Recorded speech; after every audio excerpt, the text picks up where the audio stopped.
ભાવનગર ભાવનગર જિલ્લાની જીવાદોરી સમાન ગણાતો શેત્રુંજી ડેમ એક જ દિવસમાં છલકાયો. શેત્રુંજી ડેમના 59 દરવાજા ખોલવામાં આવ્યા. શેત્રુંજી ડેમના આકાશી દ્રશ્યો સામે આવ્યા. શેત્રુંજી ડેમના 59 દરવાજા 2 ફૂટ 6 ઇંચ ખોલવામાં આવ્યા.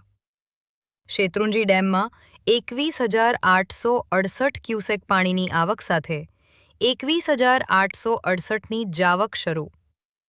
ભાવનગરને સિંચાઈ અને પીવાના પાણીનો પ્રશ્ન હલ થયો.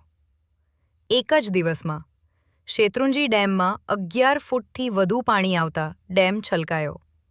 અહેવાલ જાહિદ સૈયદ. રિપોર્ટ ઇમરાન સુમરા, ભાવનગર.